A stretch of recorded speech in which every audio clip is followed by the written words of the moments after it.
내일 3월 8일 토요일 밤 9시 열린공감TV 경짜장 썰전 제가 출연하는 프로그램이지요.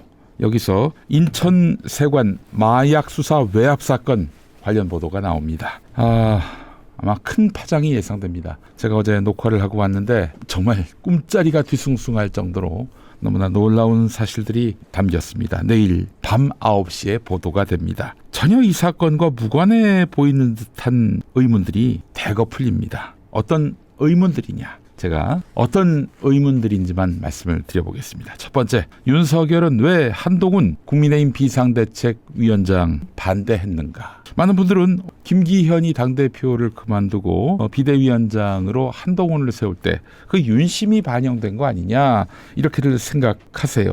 네, 윤석열이 원했던 한동훈 비대위원장이었다라고 하는 분들이 많이 계십니다. 사실 윤석열 라인 핵심이면서 정권 출범과 함께 법무부 장관으로 중용한 한동훈 아닙니까? 그래서 총선 앞두고 여권 대선 주자 1위 윤석열의 후계자로 꼽혔던 한동훈을 전면에 내세워서 총선 국면에서 승기를 잡으려고 이렇게 비대위원장으로 세운 것 아닌가. 전날에 법무부 장관, 그 다음날에 국민의힘 비대위원장이 되게 한 것 아닌가. 이런 시각들이 많았습니다.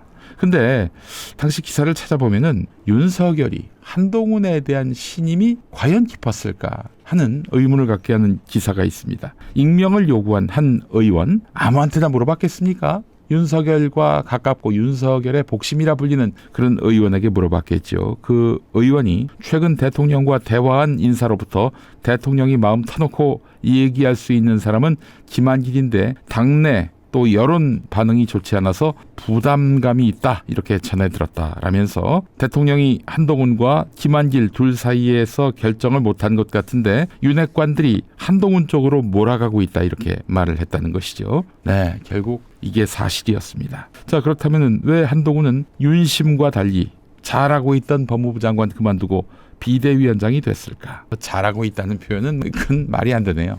예. 어쨌든 윤석열 취향으로 봤을 때 무난하게 법무부 장관을 하고 있던 한동훈을 왜 국힘으로 갖다 앉혔을까? 그리고 기본적으로 한동훈은 대권 욕심이 있는 사람이고 그래서 윤석열이 힘이 쇠잔해질 때 그때 뒤통수를 칠 수도 있다라는 경계심쯤은 있었던 때였어요. 2023년 12월이면 말이죠. 자, 왜 반대했던 한동훈을 국민의힘 비대위원장으로 갈 수 있게 길을 열어줬을까? 네, 내일 밤 9시에 그 의문이 다 풀립니다. 두 번째, 심우정은 왜 검찰총장이 됐는가 하는 부분입니다. 김건희의 오빠 김진우가 휘문고 출신이지요.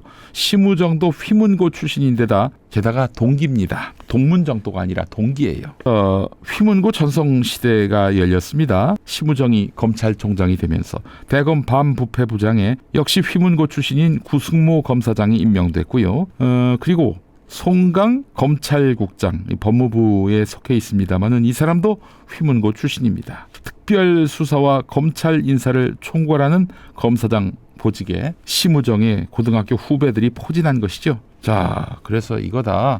심우정의 인맥보다는 김진우의 인맥 아니냐 이런 얘기가 나왔습니다. 자, 정말 김진우 인맥, 즉 여사 인맥이 맞는가? 여사 인맥이라기보다는 여사를 위한 인맥 이미 내일 밤 9시에 드러납니다. 무엇으로 여사를 위했는가? 내일 밤 9시에 드러나게 됩니다. 일각에서는 심우정이 검찰총장이 된 이유가 윤석열과 우정이 깊기 때문이다. 2020년 윤석열이 검찰총장으로 있을 때 징계를 당했죠? 추미애 법무부 장관한테 말입니다. 그때 법무부 기조실장이 바로 심우정이었는데 그때 윤석열 징계에 사인을 거부해버렸습니다. 그래서 윤석열이 깊은 인상을 받았다 이런 얘기가 나오고 있는데 그런데 정통 윤석열 라인이 아닙니다. 아무리 고마운 사람이라 하더라도 그 사람을 내 밑에서 어쩌면 기밀한 감추고 싶은 이런 이슈들을 다루게 하는데 단지 감동을 줬다는 이유만으로 일을 맡길까요? 쉽지 않습니다. 게다가 심우정은 특수통이 아니라 기획통입니다. 눈길을 끄는 대목이 있습니다. 검찰 내부를 잘 아는 어떤 언론인은 한동훈이 심우정과 굉장히 불편한 관계라는 점이죠. 자, 여기서 한번 힌트를 찾을 수 있을 것 같아요. 한동훈은 심우정이 불편하다. 물론 이제 한동훈은 국민의힘 비상대책위원장이 됨으로써 정치인이 됐고 심우정은 검찰총장으로서 한동훈을 마주할 일이 없게 됐어요. 작년 12월 이후에. 자, 심우정이 왜 검찰총장이 됐는가? 이와는 전혀 상관없는 이유로 검찰총장이 됩니다. 내일 밤 9시에 그 비밀이 다 드러나게 됩니다. 자, 그리고 한동훈과 김건희는 왜 사이가 나빠졌는가? 2020년 당시 법무부는 문재인 정부 법무부, 그리고 추미애 장관의 법무부겠지요. 2020년 2월부터 4월까지 2달 동안 윤석열의 부인 김건희와 한동훈이 200여 차례 이상 통화와 문자 메시지를 교환한 것으로 나타났습니다. 당시 한동훈은 부산고검 차장검사였지요. 야, 왜 한동훈과 김건희가 이렇게 부부도 하기 어려운 200여 차례의 통화와 문자 메시지를 교환했을까? 뭐 이런 해명을 하긴 했습니다. 윤석열이 전화를 받지 않아가지고 한동훈이 상사인 윤석열과 어떻게든 통화하기 위해서 김건희 전화로 통화를 시도한 것이다. 여러분, 이 말을 믿으십니까? 믿는 사람 별로 없을 겁니다. 기다리면 되지 뭐. 그게 아니라면은 혹시 익심 논란 때문이 아닐까? 익심 논란. 네, 김건희가 말이죠. 2024년 1월경 이제 당시 디올백 논란이 한창 무르익을 때 김건희가 한동훈한테 문자를 보냈는데, 최근 제 문제로 무리를 일으켜 부담을 드려 송구하다. 당에서 필요하다면 대국민 사과를 포함해 어떤 처분도 받아들이겠다. 한동훈 위원장님 뜻대로 할 테니까 검토해 주시기 바란다. 우리가 그 문자 실물을 보지 않았기 때문에 대단히 윤문된, 윤색된 그런 표현으로 여러분들께 소개해 드렸는데 말이죠. 자, 근데 이 문자를 보냈는데 한동훈이 씹어버렸어요. 읽고 씹어버렸다는 거죠. 일이 사라진 겁니다. 네, 굉장히 정중하게 저자세로 문자를 보냈는데 한동훈이 익십을 한 것에 대해서 김건희가 상당히 모욕감을 느꼈다, 이런 얘기입니다. 윤석열은 이런 익십을 알게 되면서 격분하게 됐다라는 이야기가 또 나왔지요. 그래서 이 일로 인해서 한동훈은 비대위원장직을 그만둬야 한다, 이런 이야기가 나왔습니다. 아니, 무슨 지금 공적 지위에 있지 않는 김건희 문자를 익십했다고 비대위원장을 그만둬요? 이런 게 어디 있습니까? 자, 그렇기 때문에 여기서 우리는 말도 안 되는 해명이다, 이 정도에 그쳐서는 안 됩니다. 이참에 한동훈을 날리고자 했던 것 아니겠는가, 김건희가. 그렇죠. 익십을 계기로 해서, 말도 안 되는 계기지만 하여간 계기는 계기란 말이죠. 이 계기를 통해서 한동훈을 날리려고 했다. 그렇다면 그 이전에 한동훈과 상당히 뭔가 불편한 이슈가 있었다, 이런 추정이 가능하지 않겠습니까? 자, 국민의힘 당권 주자인 한동훈, 왜 그때 비로소 김건희와의 갈등이 불거지게 됐는지, 그 이전에도 갈등은 있었던 것 같고요. 자, 왜 둘 사이가 나빠졌는지 내일 밤 9시에 그 비밀이 다 풀립니다.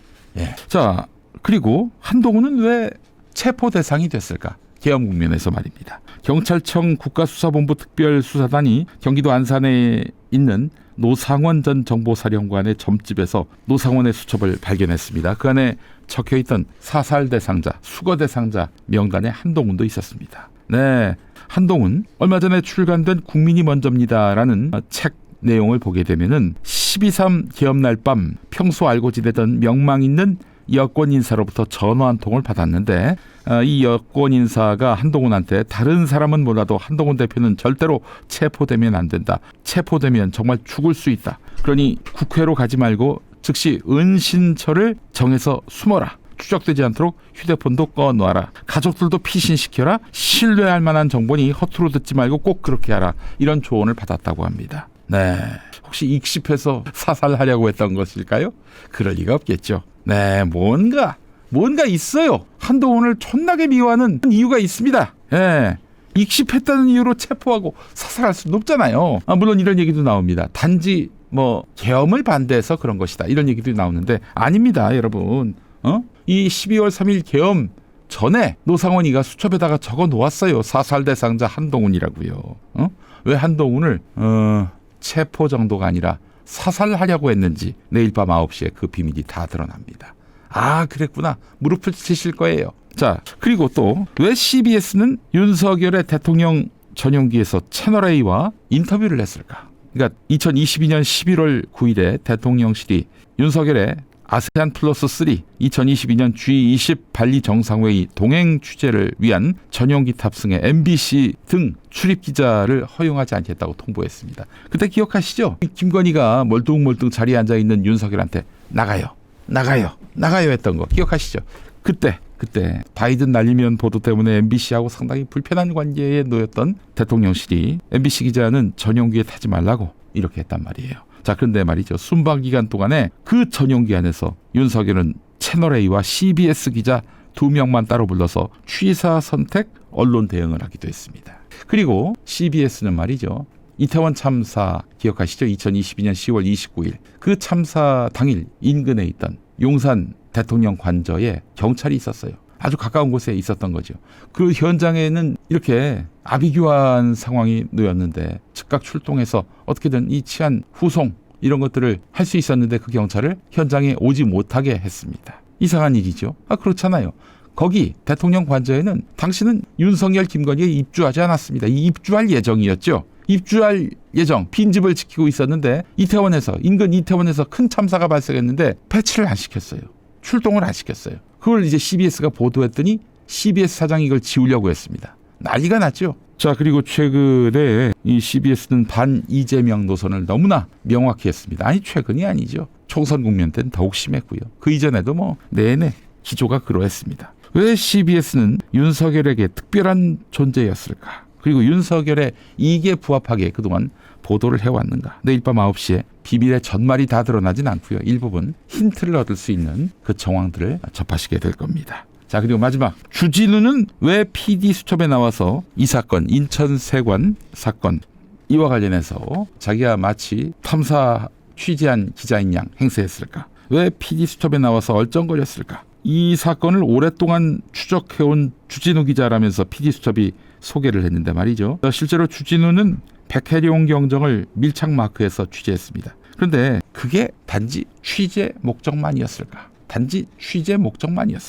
친윤석열 기자, 검찰 협력자로 인찍혀서 몇 년 동안 라디오 DJ만 하다가 난데없이 갑자기 불현듯 왜 취재 현장에 나타났을까? 내일 밤 9시에 그 비밀이 다 드러납니다. 내일 밤 3월 8일 토요일 밤 9시 열린공감TV 경짜장 썰전에서 그 비밀이 다 드러납니다.